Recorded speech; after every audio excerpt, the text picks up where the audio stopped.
Ok, a ver, la clase anterior habíamos quedado en este algoritmo que nos permitía enumerar las permutaciones posibles que tengo de n elementos. ¿Sí? Habíamos hablado de un algoritmo para listar y comparar las permutaciones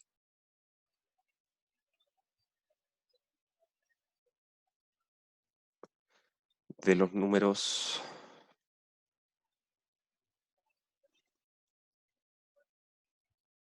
entre 1 y n. ¿Sí? Era un algoritmo bien costoso, ¿sí? Porque finalmente tenía eh, la cantidad de pasos que hacía era bastante grande, porque al final lo que hacíamos era recorrer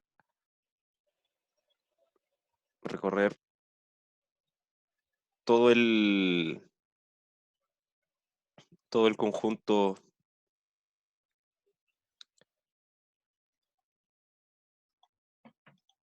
de eso, ¿sí? Que finalmente son todos los vectores de n componentes cuyas componentes se mueven entre 1 y n. Sí que tiene una cardinalidad de n a la n elementos. ¿Sí? ¿Y qué hacía este algoritmo? Los listaba estos objetos, o sea, todos estos vectores, los listaba en un orden preciso, y en cada paso, una vez que voy listando, lo que iba haciendo era chequear si es que el vector que estaba mirando en ese momento era o no una permutación, y de ser una permutación, podía evaluar la función objetivo del problema que estábamos estudiando y almacenar su valor, y así al final, después de recorrer toda esta lista de n a la n elementos, iba a tener la solución del problema. Ahora, eso es bastante costoso, más que nada porque estoy definiendo una cantidad innecesaria de vectores, ¿sí? Finalmente, definir todos los vectores que están en este conjunto acá es una pérdida de tiempo, ¿sí? Entonces la pregunta es si es que existe alguna forma de poder saltarme eso y solamente tratar con los vectores que sean permutaciones, ¿sí? Entonces, vamos a ver que eso sí es posible. Entonces voy a ponerle acá, esto va a ser un algoritmo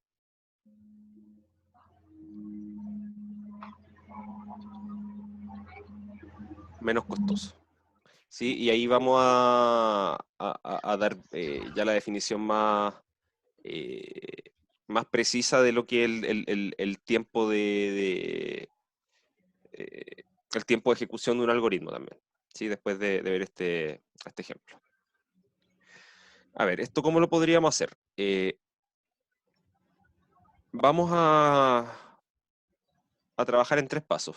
El primero, voy a definir acá pi de i igual a i para todo i entre 1 y n, ¿sí? En el fondo voy a definir una variable que va a tener n componentes, ¿sí? Sí. Y voy a definir esta otra, pi estrella, que va a ser la misma.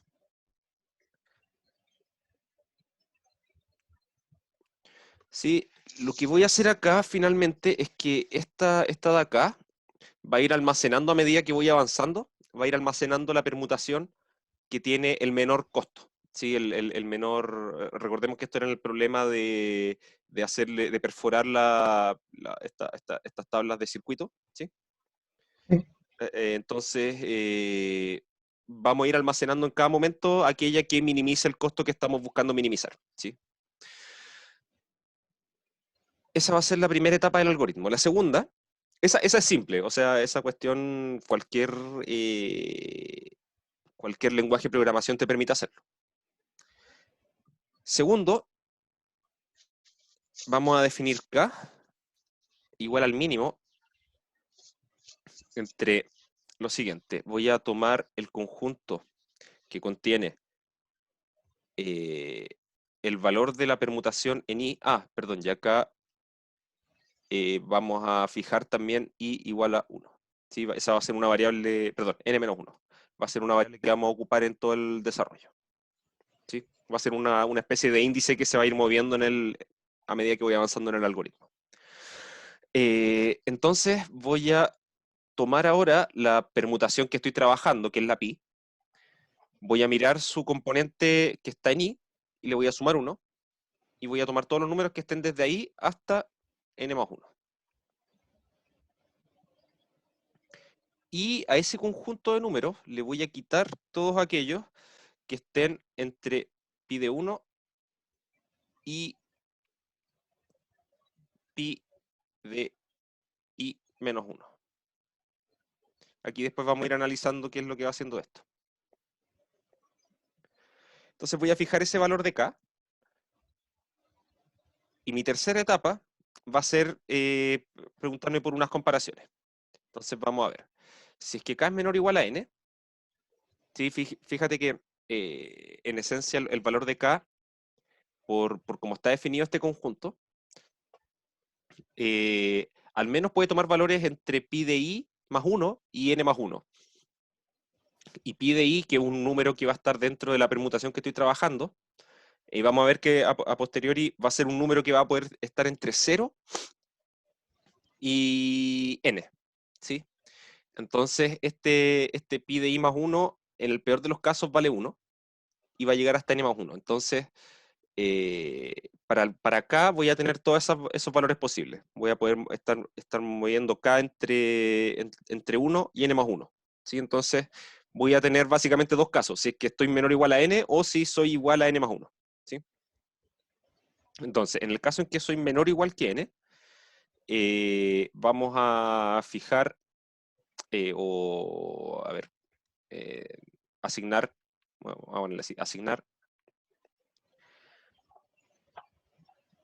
pi de i igual a k. ¿Sí? O sea, ahora voy a cambiarle el valor que tiene en esa posición la permutación que estoy trabajando. Y vamos a hacer otra comparación. Si es que i en este momento vale n, vamos a estar en condiciones de comparar. Entonces, y voy a tener acá una cajita negra que va a ser el cálculo del costo. El costo de la permutación es más chico que el costo de la permutación que tengo almacenada. Entonces, ¿qué es lo que vamos a hacer? Vamos a reasignar el valor de la permutación que tengo almacenada, ¿sí? Porque encontré una que que genera un costo menor. Así que voy a asignar esa como la nueva permutación eh, óptima. Bueno, y si nos queda el otro caso, que sería que si i es más pequeño que n, entonces lo que vamos a hacer acá es, voy a fijar pi en la posición i más 1 igual 0, y el valor de i lo voy a incrementar.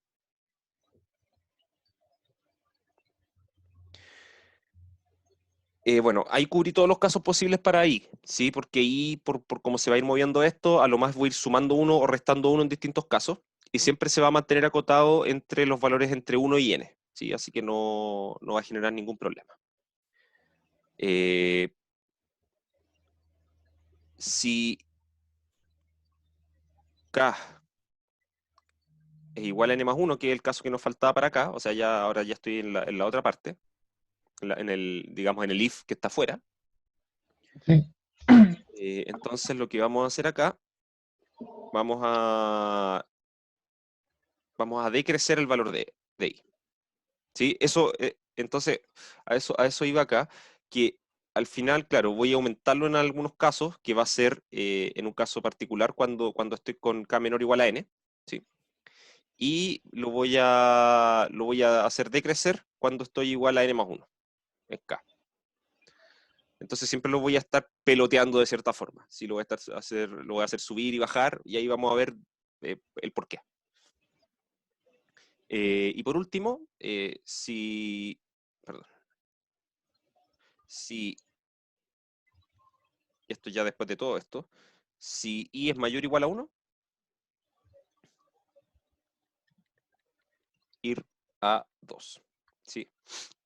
Va a llegar un punto en que, claro, al final del algoritmo, esta cuestión, cuando el algoritmo ya, en el fondo, cuando ya haya recorrido todas las posibilidades para las permutaciones, y se va a convertir en 0. ¿Sí?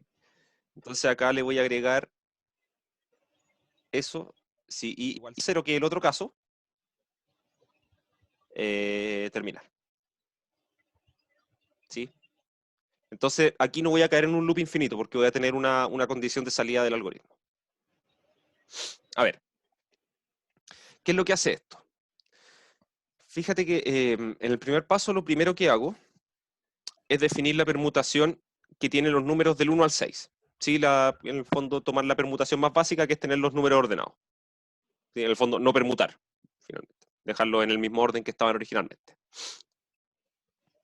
Después lo que voy a hacer es, voy a definir este k como el mínimo valor que yo encuentre, como, bueno, aquí partí, fíjate, hagamos un caso, hagámoslo con 4 números, ¿sí? Vamos viendo que van haciendo eh, los valores. Entonces, ejemplo. Supongamos, es como para ir entendiendo qué va haciendo esto. Supongamos n igual 4. Y yo quiero ver qué va pasando con esto. Entonces, ¿qué va a pasar primero? Voy a entrar y voy a definir pi igual al vector 1, 2, 3, 4 y pi estrella el mismo.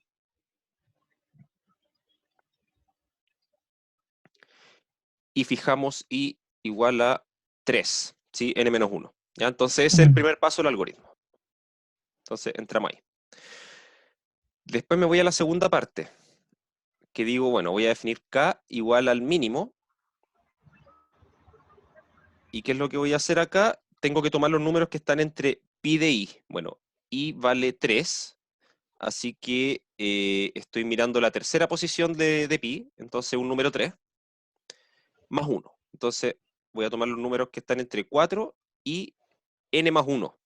N más 1, en este caso n vale 4, así que el mínimo del conjunto 4, 5, menos los números que están entre pi de 1 y pi de i menos 1, o sea, entre pi de 1 y pi de 2. Pi de 1 vale 1, pi de 2 vale 2, entonces menos el conjunto 1, 2. Eso es lo que estoy haciendo acá por ahora. Entonces tengo que tomar el mínimo de ese conjunto, que termina siendo 4. Entro a la tercera parte, me hago la pregunta. Bueno, no me voy a hacer la pregunta, en realidad voy a mirar. Acá habían dos casos. Primero, si k menor o igual a n, o si k era igual a n más 1. Y estoy en el caso en que k es menor o igual a n, ¿sí? Porque tengo que 4 es menor o igual a 4, que era n, ¿sí? Estoy justo ahí en el límite. Entonces, ¿qué tengo que hacer? Tengo que convertir ahora, dice que el pi de i, o sea, pi de 3, tiene que ser ahora k, que era 4. Entonces ahora mi pi va a quedar como 1, 2, y en la tercera posición ahora va a tener un 4 y un 4 acá. Esa es la primera asignación que hago. Ya, sí. Ahora, como i vale, no es n, ¿sí? Que lo siguiente que me tenía que preguntar, estoy en el caso en que i es menor que n, porque i vale 3, n vale 4. Así que estoy en ese caso de ahí. ¿Qué es lo que me dice esto? Tengo que tomar pi en la posición siguiente, que es la posición 4, ¿sí? En la posición i más 1, y asignarle un 0. 1, 2, 4, 0. Eso es pi. Y ahora i vale 4, ¿sí? Porque le aumento en 1. Después me hago la pregunta, k es igual a, perdón, i es mayor o igual a 1, sí, así que tengo que volver a 2. Repito, ¿ya? Y acá ya se ve raro, como que ahora tengo un vector que tiene un número 0 entre medio, ¿sí? Sí. pero lo que va a pasar es que en el paso siguiente vamos a asignarle un valor en esa posición. Entonces, nuevamente, hago K, ahora sería el mínimo, y lo que tengo que tomar acá es el siguiente conjunto. Tengo que tomar el vector pi en su posición 4, que vale 0, y sumarle 1, así que esto vale 1, y tomar todos los números desde ahí hasta n más 1, o sea, tomo 1, 2, 3, 4 y 5. Y a eso le tengo que restar los números que están desde pi de 1 hasta pi de i menos 1, que sería 3. O sea, le tengo que sacar el conjunto de números 1, 2 y 4. Ahora, el mínimo de este conjunto es 3. ¿Sí? Elimino el Sí. 1, el 2 y el 4, así que me queda el 3.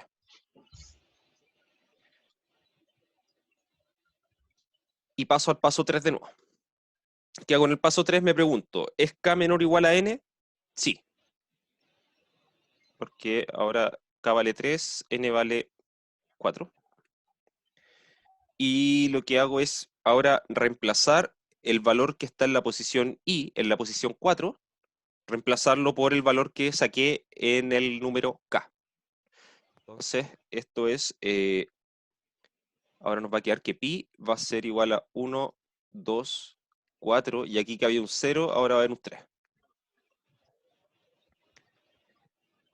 Me pregunto ahora, estoy con i igual 4, estoy en el caso en que i es igual a n, ¿sí? Entonces,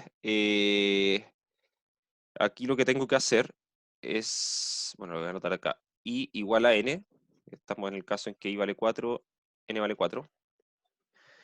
Entonces lo que voy a hacer, me pregunto, ¿es el costo,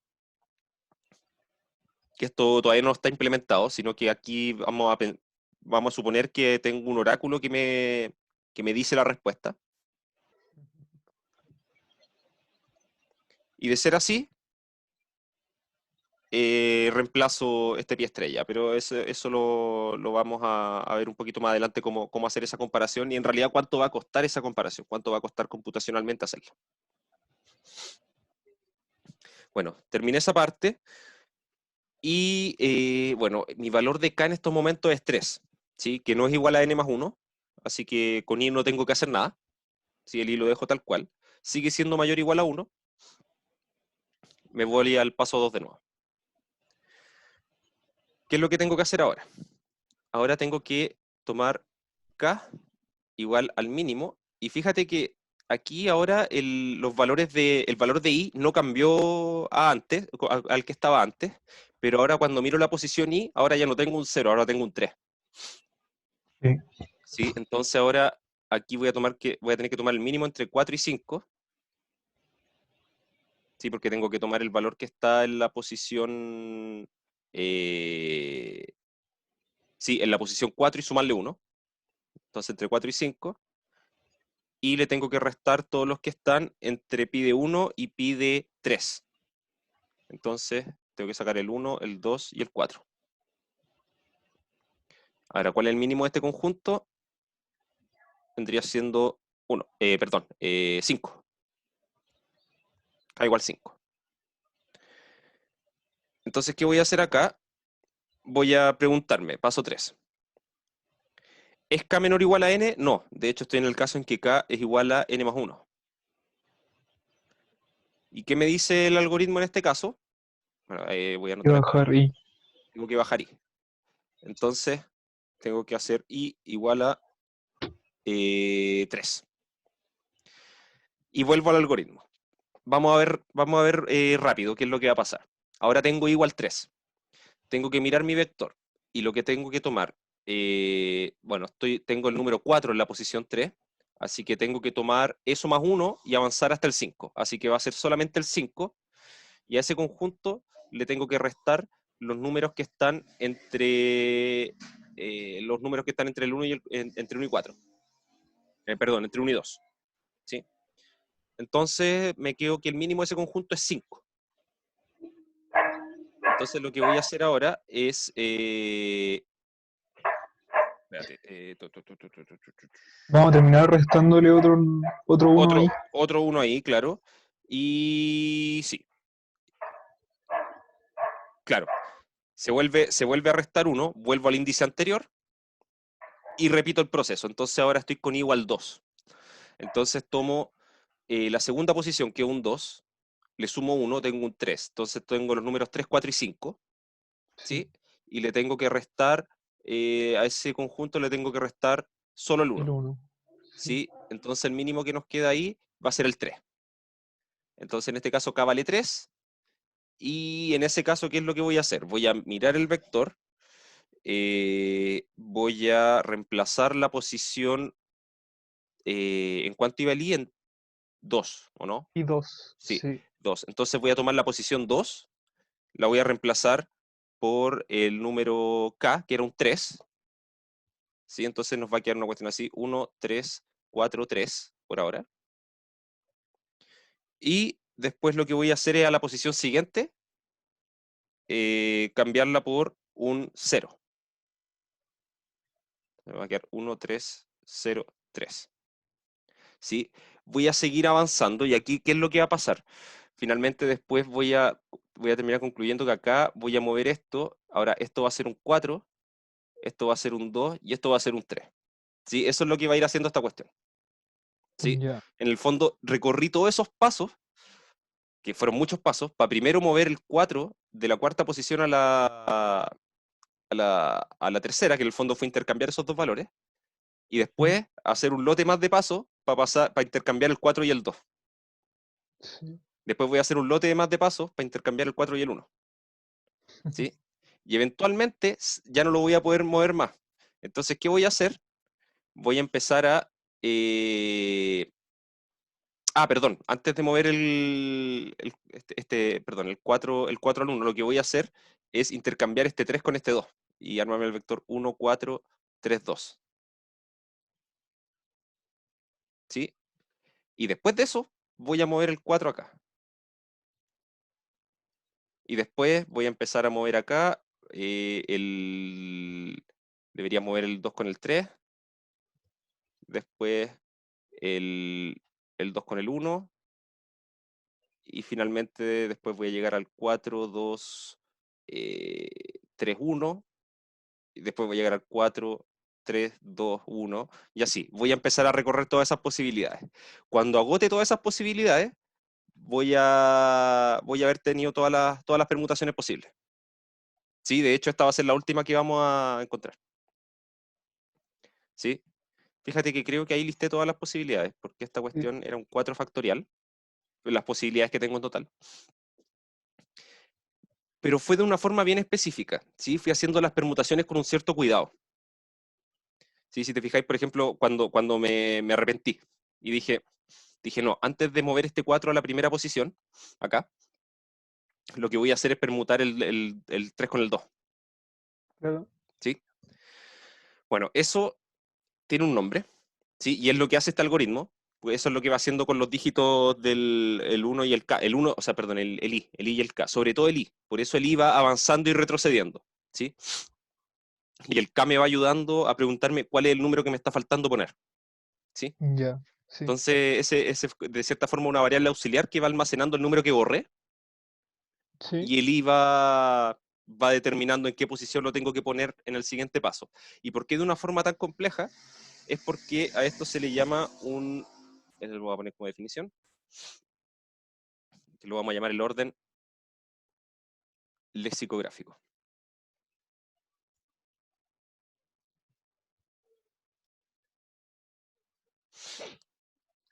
Entonces, vamos a decir acá que si yo tengo x e y en Rn dos vectores, diremos que x es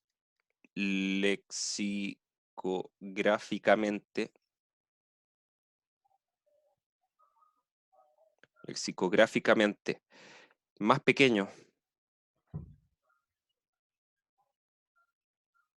que y si se verifica lo siguiente, que es que exista un j, alguna posición, algún índice de estos vectores, entre 1 y n, tal que las componentes de los vectores son iguales para todo i que esté entre 1 y j menos 1. Y xy, perdón, esto era y, perdón. Y xy es más chico, xj, perdón, es más chico que yj. O sea, yo voy a decir que que un vector es más pequeño que el otro en este sentido, si es que hasta alguna posición todas sus componentes son iguales, y en la siguiente, solamente en la siguiente, una es menor que la otra. ¿Sí? Lo que pase con el resto me va a dar lo mismo. Y eso es lo que está haciendo este algoritmo finalmente. Está generando las permutaciones posibles en el orden lexicográfico. ¿Sí? Parto con el vector que va finalmente a ser el más pequeño de todos, que es el 1, 2, 3, 4. Después me generé el vector, pasé del 1, 2, 3 y 4. Pasé al vector 1, 2, 3, perdón, 1, 2, 4, 3. ¿Sí? Si los miro esos dos, el primero es menor que el segundo. ¿Sí? Porque son iguales hasta la segunda posición, y en la tercera posición el primero es menor que el segundo. ¿Sí? Sí. Después, esto me dice que tengo que pasar al siguiente, que sería el 1, 4, 2, 3. Sí. Entonces, si yo los miro, estos son iguales hasta la primera componente, y después el del izquierda es menor que el de la derecha, que tengo un 2 y un 4. Claro. Después paso al 1, 4, 3. Ah, no, perdón. Acá Iba tenía al que hacer 3, el 3 y el 2, 2, sí. 4. Sí. Y después, acá, 2, 3. Ahí sí. ¿Sí? Y si hago ese paso, nuevamente tengo lo mismo, porque son iguales hasta la segunda componente, y después... No, estaba bien, estaba bien, estaba bien, estaba bien. Esto era 2, 3. ¿No va el 1, 3, 2, 4 primero? Es que los números se van a ir moviendo de una forma medio extraña. ¿Sí? Esa es la Ya, cuestión. Porque esto es lo que te va a ir entregando el algoritmo. Primero hace esto. ¿Sí? Después lo que va a hacer... ¿qué opción tengo ahora? Porque fíjate que con esto que he ido haciendo, ya tengo todos, o sea, ya tengo un vector que tiene al 4 en la última componente. ¿Sí? sí, Después, lo que voy a hacer, voy a empezar a moverlo hasta el comienzo. ¿Sí? Pero de forma ordenada. Entonces, eventualmente, aquí en algún momento, no, aquí tengo que empezar a mover, se me van a empezar a mover el 2 y el 3 a la primera posición, y empujando al 4 hacia la derecha, para seguir manteniendo el orden. ¿Sí? No es ya, exactamente lo que escribí arriba. ¿Sí? sí, Mira, si yo lo que quiero hacer ahora para la auxiliar de esta semana es justamente tomar este algoritmo e implementarlo, ya, y ver bien todas las salidas del algoritmo, para ir entendiendo bien lo que va haciendo. ¿Sí? Pero finalmente lo que termina haciendo esto, por eso es tan complejo, pero tiene una ventaja, ¿sí? Que el orden lexicográfico te asegura recorrer todas las posibilidades. claro, ¿Sí? ¿Por qué? Porque lo estáis tomando en un orden adecuado, que es muy similar a lo que habíamos hecho con los vectores de n componentes con n números posibles, ¿sí? Que era primero sí, tomarlo con puros 1, después aumentar el último valor 1, después aumentarlo de nuevo hasta llegar al último, y de ahí como que se aumentaba el siguiente y se reducía al comienzo el primero, o sea, sí, la última componente, ¿sí? Si yo hiciera eso mismo, si yo comparara esos vectores ocupando esta definición de orden lexicográfico, sale que efectivamente los fuimos generando en el orden lexicográfico correspondiente. ¿Sí? Entonces esa es la gracia que tiene esto. Ahora, de todas formas, este algoritmo es bien costoso. ¿Sí? Porque si te fijáis, el valor de i, a medida que uno va avanzando, claro, creo que nosotros nos topamos con valores de i entre 2 y 4 en estos momentos. ¿Sí? sí, Con los pasos que hicimos.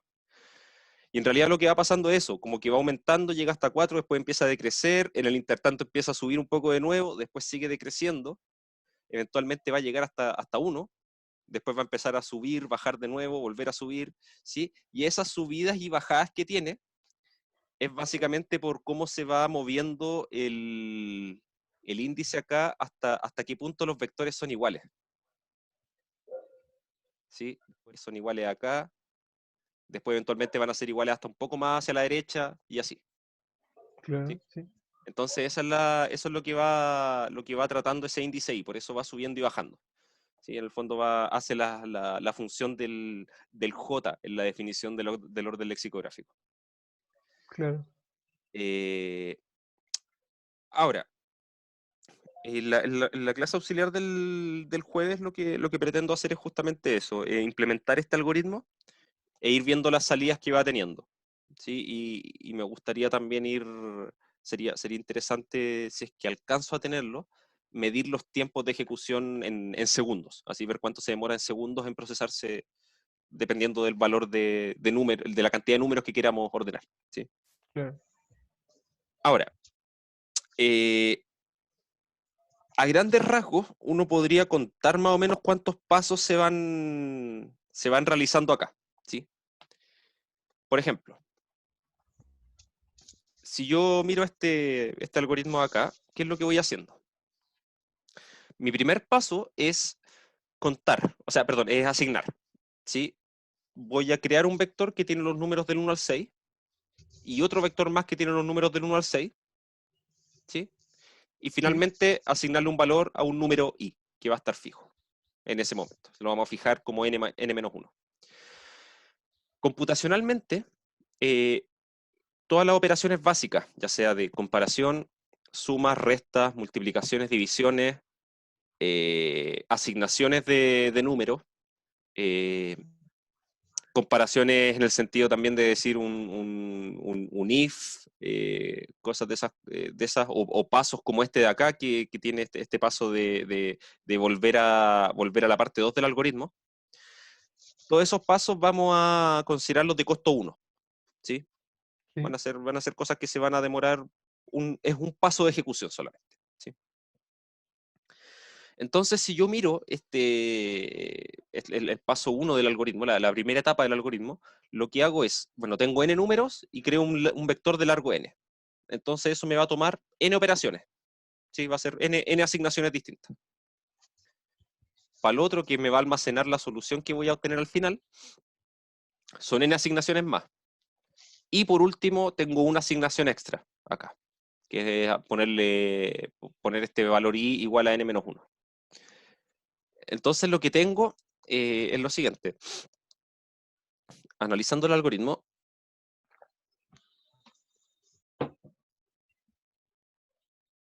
vemos que la primera etapa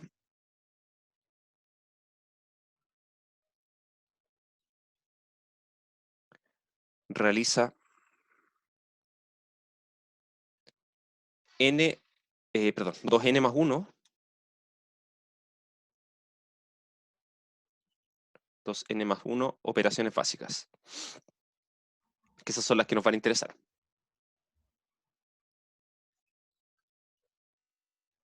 ¿Sí? Entonces, claro, mientras más números tenga, más va a demorar la etapa 1, ¿sí? Porque más operaciones va a tener que hacer. Eh, ahora, ¿qué pasa con el resto del algoritmo? Por ejemplo, la etapa 2. En la etapa 2, primero tengo que construir dos conjuntos. ¿Sí? Tengo que construir un conjunto que tenga los números desde este pi de i más 1 hasta n más 1, que en el peor de los casos va a ser un conjunto de tamaño n, ¿sí? Que puede tener los números desde el 1 hasta el n más 1. Sí. No, perdón, desde el 2 hasta el n más 1. No, desde el 1 hasta el n más 1. Sí, cierto, porque de repente el pi de i vale 0 en algunas etapas del algoritmo. Entonces puede tener los números desde el 1 hasta el n más 1. Entonces solamente construir ese conjunto me va a tomar n más 1 paso. ¿Sí? Después tengo que construir otro conjunto que va a tener números también, en el peor de los casos, entre 0 y n. ¿Sí? Sí. Entonces también son n más 1 2N. números que tengo que agregar. Y Claro. después tengo que hacer comparación de los conjuntos. ¿Sí? Y tengo n acá, y tengo que ir comparando cuál es el menor de la resta de los dos conjuntos. Eso va a tomar alrededor de n cuadrado pasos, ¿sí? Porque primero tengo que ver cuáles son los números que tienen en común, sacarlos, ¿sí? Para eso tengo que recorrer las dos cosas al mismo tiempo, ¿sí? O sea, ahí ya me voy a demorar n, ¿sí? Recorrer las dos cosas y hacer las comparaciones. Y después de eso, no, esto va a demorar menos, va a demorar n... No, si demora n cuadrado, porque tengo que restar los conjuntos. Sí, eso va a tomar un poco más de tiempo. Claro, y después tengo que eliminar los que correspondan y después recorrer la lista y encontrar el mínimo. ¿Sí? Entonces, Claro, ese es un paso, es una etapa bien costosa del algoritmo. ¿Sí? Y que, claro, ojo con lo que mencioné ahí. Siempre hablé de, en el peor de los casos, voy a tener que hacer esto. ¿Sí? sí, Y eso es lo que siempre nos va a interesar, que va a ser el tiempo, el tiempo de ejecución en el peor caso, claro, la cota superior. la cuota superior. Esa es la que nos va a interesar porque nada, puedo hablar de una cuota inferior, o sea, yo sé que hay un caso en que el problema se me resuelve así rápido, y eso no me sirve, si yo quiero hacer un algoritmo que funcione en cualquier caso. ¿Sí? Sí, Eh, bueno, acá lo voy a anotar acá, total, está el video con la explicación dada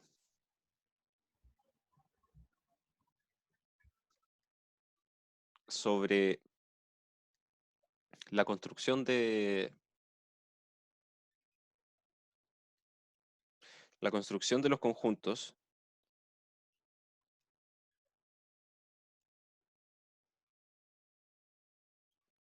y la búsqueda del mínimo.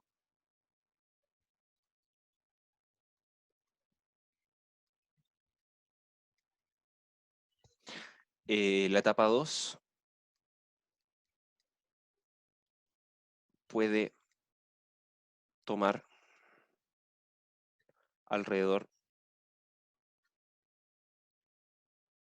de n cuadrado pasos. Y acá le voy a poner salvo constante. Sí, me parece que hay un 2 multiplicando a eso en alguna parte. ¿Sí? ya, Pero eso es lo que nos va a interesar. ¿Sí? Al final esas constantes de ahí no las vamos a dejar de lado y ahí vamos a ver por qué. Em, Ahora, aquí en el libro que estoy ocupando aparece una mejor implementación para esa etapa, ¿sí? Que es la siguiente, que se puede entender un poco. Fíjate que, por ejemplo, en la etapa 3, muchas veces lo que hacemos es agregar ceros, sí, ¿sí? Y después volver arriba, volver a la etapa 2, volver a calcular ese mínimo, volver a asignar, ¿sí? La etapa 2 se puede optimizar un poco creando un índice auxiliar, ¿sí? Que en el fondo no va a ser calcular el mínimo de la resta de esos conjuntos, sino que mirar primero los números que están entre el 1 y el i-1 en la permutación ¿mm? y crear el conjunto desde ahí en adelante. Ya, ¿Sí? ¿Se sí, entiende? Esa es más o menos la idea. Como que descartar desde un comienzo las cuestiones. ¿Sí? Y de hecho creo que la etapa 3 incluso también se puede optimizar un poco más, tratando de hacer de forma más inteligente la permutación de los números. ¿Sí? Y no asignando cero y después volviendo a pasar por encima. ¿Sí? sí, Ahora, con eso la implementación del paso 2 se puede reducir a un tiempo que sea del orden de n y no de n cuadrado. ¿Sí? Que eso es bueno, pero bastante mejor. sí, en términos de lo que nos va a interesar en el curso, no es tanto Ya, mejor. ¿Sí? aunque Sí, sea con que polinomial, sea polinomial, con eso nos basta. ya, ¿Sí? Entonces eso es bueno, que sea n cuadrado, está bien, no me va a complicar. ¿Sí? Pero ojo, fíjate que ese n cuadrado es cuando estoy trabajando con una sola permutación todavía. Como que claro, por cada vector que vaya recorriendo tengo ese n cuadrado. Entonces acá lo que nos va a complicar va a ser la cantidad de vectores que voy a tener que recorrer al final. Eh, bueno, y la etapa 3, la 3 es más simple, porque resulta que, ¿qué hace la etapa 3? Primero lo que hace es, bueno, hace una comparación, k menor o igual a n o k igual a n más 1. En el primer caso, que k es menor o igual a n, lo que hace es reemplazar un valor en el vector que tenía, eso es de costo 1. Después hace otra comparación, perdón, acá esto no es una asignación, esto es un igual nomás. Después hace otra comparación, las comparaciones son de costo 1. Entonces, en el caso en que i es menor que n, por ejemplo, lo que hago es hacer otra asignación, ¿sí? También es de Sí, costo 1, no, como que no estoy dependiendo absolutamente de nada en el largo, en la cantidad de números que tenía. Esto está siendo siempre constante, sí, ¿sí? Salvo en la parte que dice si i igual a n, que ahí está el costo, está la comparación de costos, ¿sí? Entonces, bueno, y el resto de la etapa 3, bueno, hago otra comparación, veo k n más 1, entonces hago una asignación, si es mayor o igual a 1 el i, me voy a 2, eso es pegarse un salto, eso también es de costo 1, y si i vale 0, termino. Entonces ahí no hago absolutamente nada, fue una comparación extra que hice. Entonces, en el peor caso, acá es cuando entro a la parte de comparar los costos. Entonces, para la etapa 3,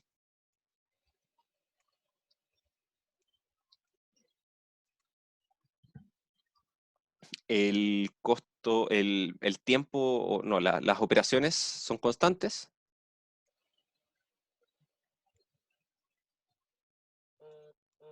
son constantes, en el sentido que no dependen de la cantidad de elementos que yo ponga en el problema, ¿sí? Son constantes, salvo en la etapa de comparación de costos.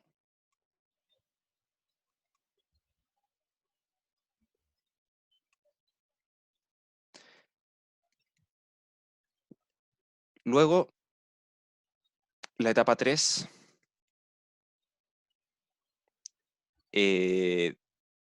toma a lo más lo que tomará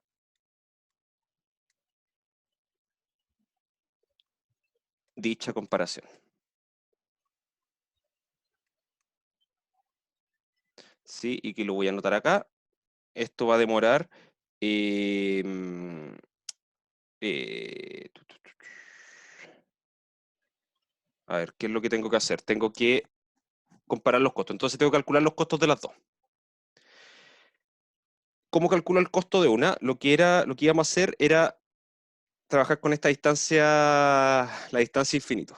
Entonces lo que tengo que hacer es, miro la permutación que tomé, ¿sí? Y tengo que hacer las restas sucesivas con los términos de esa cuestión. Entonces lo que tengo que hacer es mirar el vector, eso es de costo 1, tomar los puntos de mis datos, ¿sí? Que son los correspondientes, eso también va a ser de costo 1 porque, bueno, va a ser de costo 2, va a ser asignar 2 o 4 números, las coordenadas de los dos puntos. De ahí tengo que ver, restarlos, también es una cuestión de costo constante, y tomar el máximo valor absoluto. Eso también es una comparación de dos números, así que también es de costo constante. Y eso lo tengo que hacer para cada coordenada. Entonces, ¿cuántas coordenadas tiene esto? Tiene dos, ¿sí? Las coordenadas en el plano. Así que, perdón, sí, sí, o sea, sí, sí, eso. Tomo el máximo de esas dos coordenadas, eso quería decir.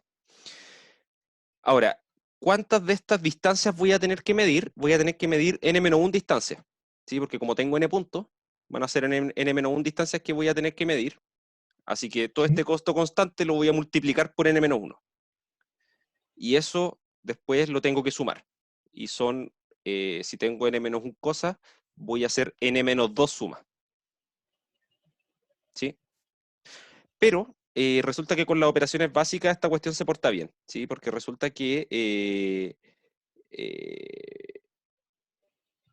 podéis tener, por ejemplo, implementaciones que te permitan sumar en una sola etapa muchas cosas, ¿sí? O podéis tener implementaciones que tengáis que hacer la suma una por una. Vamos a suponer que las tenéis que hacer una por una. Entonces al final vaya a tener que hacer, esto va a ser del orden de constante por n-1 por n-2. Eso va a ser más o menos la cantidad de pasos que tiene que realizar el algoritmo para calcular un costo. Después calcula el Ya. otro, así que multiplico eso por 2. Y después le sumo un 1, que es la parte de la comparación de entre los dos costos. Entonces queda algo que va a ser un polinomio de orden 2, ¿sí? Con una potencia 2 arriba. ¿Sí? Va a ser un n cuadrado, a grandes rasgos. ¿sí? Que es un polinomio harto más grande, ¿sí? Tiene hartas más constantes entre medio, pero ahí después vamos a ver que todas esas constantes las puedo ignorar, ¿sí? Sí, Entonces nos vamos a quedar con que esto es del orden de n cuadrado. Entonces, ¿qué pasó? La etapa 3, en el caso en que, en el peor de los casos, va a tomar n cuadrado, ¿sí?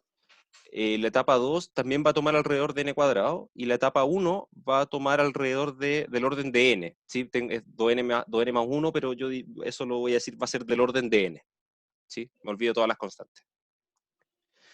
Entonces, al final, ¿qué es lo que me dice esto? Me dice que para cada permutación hallada, el costo o el tiempo o el número de operaciones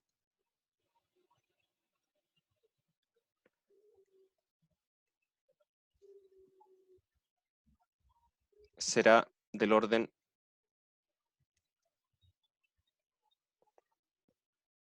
de n cuadrado. ¿Sí? ¿Por qué? Porque en el fondo sumo estas tres cosas, tengo algo que es del orden de n cuadrado, otra cosa que también es del orden de n cuadrado y otra cosa que es del orden de n. Y esa la voy a ignorar. ¿Sí? Y ahí vamos a dejar explícitamente escrito por qué puedo hacer como que ignoro esa parte. Entonces el número de operaciones va a ser del orden de n cuadrado, pero para cada permutación. ¿Sí? Como que cada vez que encuentro una permutación nueva, hice todos estos pasos. sí, ¿Sí? Incluso muchas veces de repente, ¿sí? Pero va a ser una cantidad finita de veces que se va a hacer. Una cantidad constante, perdón. ¿Sí? Porque en el fondo va a ser siempre el asunto de tomar dos números y permutarlos entre ellos. ¿Sí? Entonces va a ser del orden de n cuadrado esta cuestión, pero para cada permutación, y las voy a tener que recorrer todas. Entonces el algoritmo finalmente es entonces del orden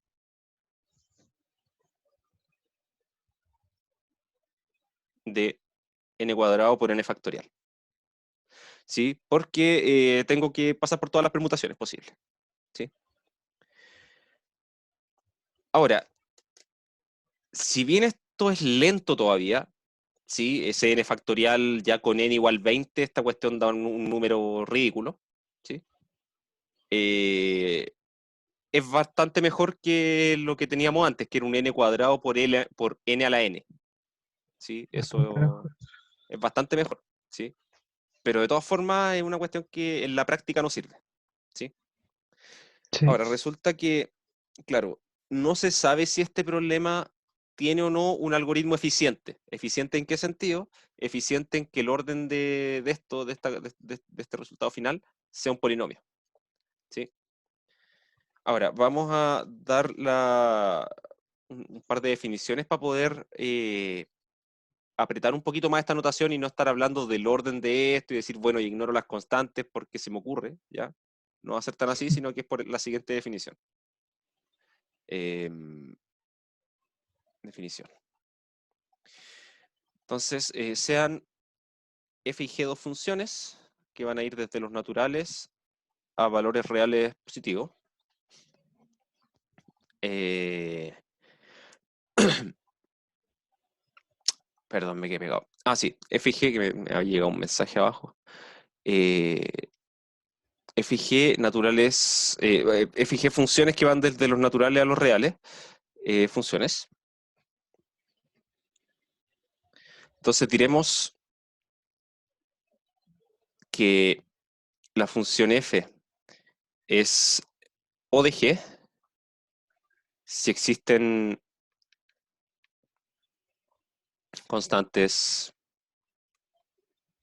alfa y beta mayores que cero, tales que f de x, o lo voy a anotar así, porque esto es más general, ¿sí? Yo podría haber puesto un conjunto cualquiera como dominio, pero voy a ocupar los naturales porque eso es lo que nos va a interesar. F de n menor o igual a alfa por g de n más beta, para todo n en los naturales. Ahora, esta definición, de hecho, nos ayuda bastante a entender la parte anterior, ¿sí? Porque, por ejemplo, bueno, y voy a anotar la definición completa al tiro y mejor después lo complemento comparando con las cosas anteriores. Ahora, si esta otra forma de anotarlo, porque dijimos que f es O de G, la otra forma que se puede escribir es con una igualdad. Si f es O de G y a su vez G es O de F, entonces diremos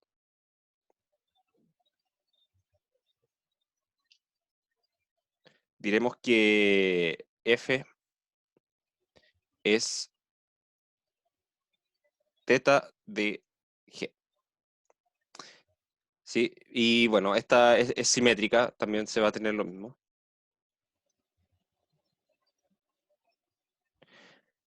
Y en este caso, aquí diremos que f y g, en el último caso, que f y g tienen la misma tasa de crecimiento.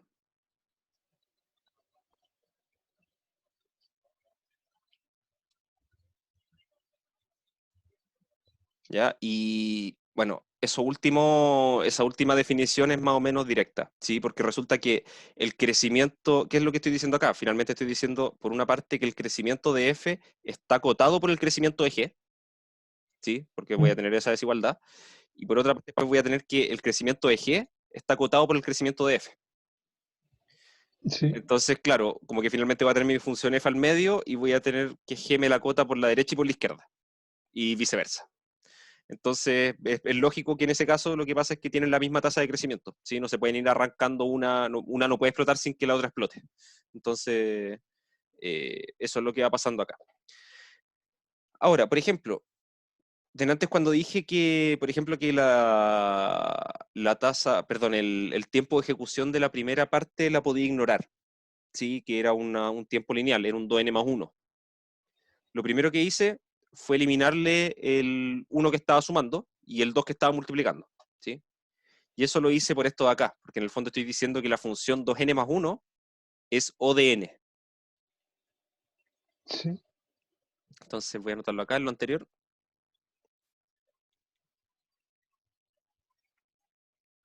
En lo anterior vimos que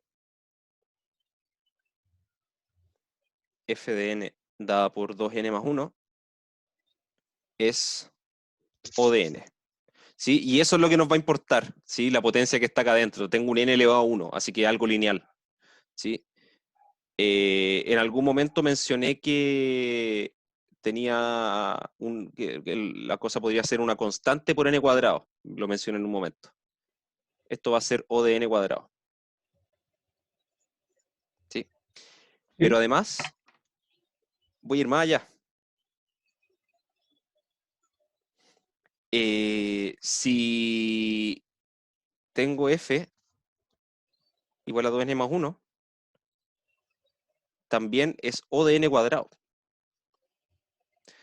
Claro. ¿sí? Por el mismo motivo, porque finalmente el cuadrado siempre va a ser más grande que la lineal. Entonces, porque estoy hablando de puros números naturales. Entonces voy a tener eso por una parte, y si f y g son O de h, por ejemplo, hago una tercera función, entonces la suma, el orden de la suma, perdón, f más g, También es ODH. también es O de h. Perdón, eso es lo que quería hacer. F más g es O de h. Entonces esta cuestión funciona bien. Entonces, claro, tenía algo que era O de n primero, una cosa que era O de n cuadrado y otra cosa que era O de n cuadrado. Si algo es O de n, también es O de n cuadrado. Entonces, en el fondo busco lo más grande y después lo sumo. Entonces, el algoritmo completo me quedó de O de n cuadrado. Y como se repite n factorial veces, eso entra como constante finalmente, como multiplicando, ¿sí? Ya. En el fondo es sumar, que hay un poco distinto, porque si sumo una cantidad constante, una cantidad fija, un número fijo de cosas que son O de n cuadrado, el resultado es O de n cuadrado. Pero si lo sumo una cantidad que también depende de n, ahí eso como que entraría como constante multiplicando. ¿Se entiende la idea de la Claro. diferencia? Sí, Ya, sí. perfecto. Entonces, esto es básicamente lo que vamos a llamar el tiempo de ejecución de un algoritmo, ¿sí?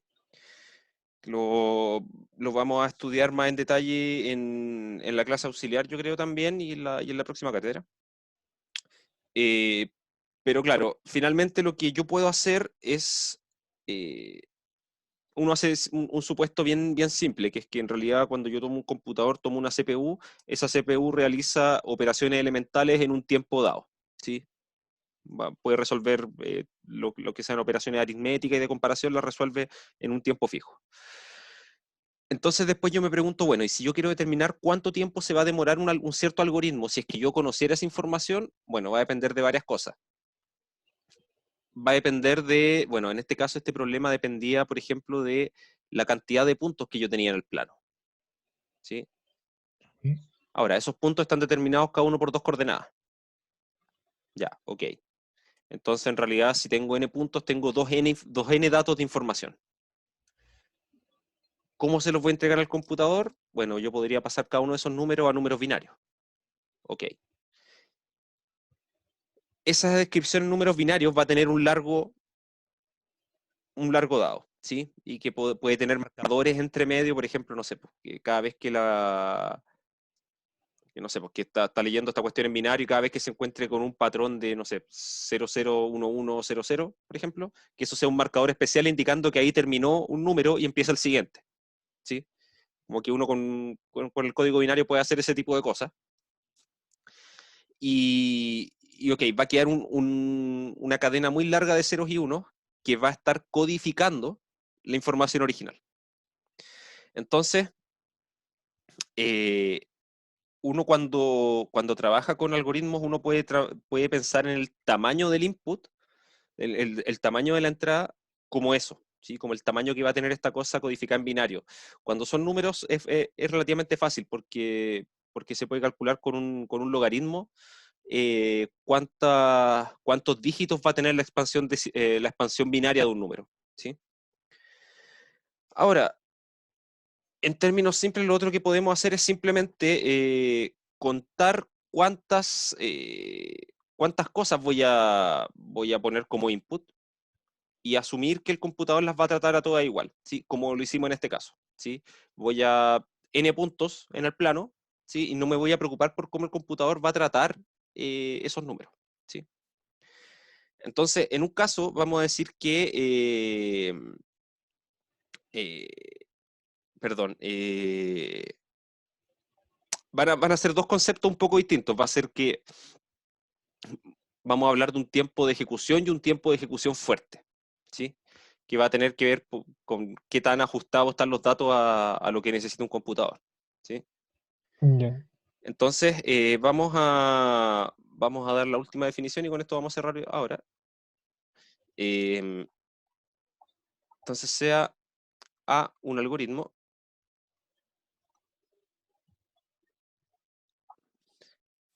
Y todavía no hemos dado la definición exacta de un algoritmo, ¿sí? En realidad, claro, lo que hemos estado haciendo acá no es la descripción formal de un algoritmo, ¿sí? Porque esta cuestión debiese ser un poquito más precisa, pero es suficientemente precisa. Onda, yo podría tomar este algoritmo y escribirlo en un computador, ¿sí? Y con eso nos va a bastar, porque finalmente si yo quisiera escribir un algoritmo, tendría que primero fijar un lenguaje de programación y escribirlo en ese lenguaje, ¿sí? Sí. Que es una cuestión que, ¿para qué? Si en realidad a nosotros nos interesa esta estructura básica y que la gracia que tiene es que va a funcionar independiente del computador que yo ocupe, ¿sí? Perdón, independiente del sistema, del lenguaje de programación que yo ocupe, ¿sí? Entonces, sí, para nosotros en términos prácticos, esto va a ser un algoritmo, ¿sí? Que en realidad esto es un pseudocódigo, finalmente. Pero eso es lo que va a ser un algoritmo, finalmente va a ser algo que podamos después pasarlo a un computador e implementarlo, ¿sí? Entonces, vamos a tomar un algoritmo cualquiera que acepta entradas de algún conjunto X. ¿Sí? Puede ser cualquier cosa. Si esto es bien abstracto. ¿Sí? Por ejemplo, en el caso anterior, nuestro conjunto X eran puntos del plano. ¿Sí? Sí. Y sea, y sea f de los naturales a r más una función. Entonces, si existe alfa mayor que cero constante, tal que el algoritmo A termina, ¿sí? En el sentido que mencioné antes, ¿sí? Que no se queda en un loop infinito y que entrega una solución final al problema, ¿sí? Mm. Que A termina sus cálculos en a lo más alfa por f del tamaño de x, a lo más esa cantidad de pasos elementales, ¿sí? Comparaciones, sumas, restas, multiplicaciones, divisiones, etcétera. Eh, para cada, bueno, para todo, para toda, sí, entrada posible, entonces decimos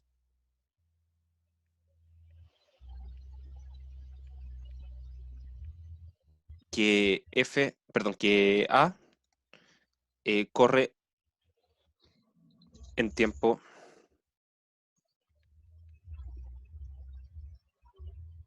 ODF, ¿sí? También se dice es de complejidad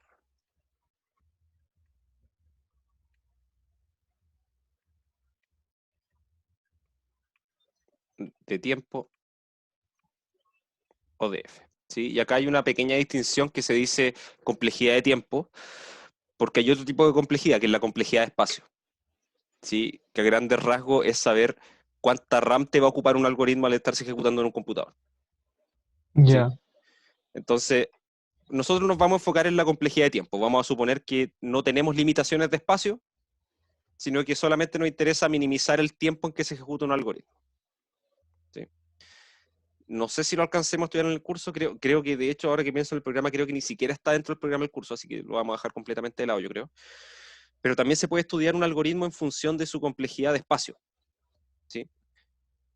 El asunto es que esas dos cuestiones tienen que ir como balanceadas al final, ¿sí? Porque, por ejemplo, hay algoritmos que son muy potentes en cuanto a complejidad de tiempo, pero se necesita un computador brutal para poder ejecutarlo porque requiere cantidades ridículas de espacio, ¿sí? Va almacenando demasiadas variables entre medio y entonces la práctica no es tan útil, ¿sí? Y muchas Sí. veces lo que hay que hacer es reducir la cantidad de variables que se van guardando y lo que se hace ahí es perder un poco en complejidad de tiempo, en el sentido que ahora el algoritmo va a demorar más, ¿sí? Entonces son cuestiones tienen que ser súper balanceadas. Y esa es como la parte complicada del desarrollo de aplicaciones, finalmente. Como que hay que encontrar ese equilibrio entre el tiempo de ejecución de una rutina y la cantidad de Sí. espacio que está utilizando en el sistema, ¿sí? Bueno, entonces finalmente esto es lo que vamos a entender nosotros por el tiempo de ejecución de un algoritmo, que va a ser su complejidad de tiempo, ¿sí? Y que bueno, si esta función f, si f es un polinomio, decimos que el algoritmo corre en tiempo polinomial.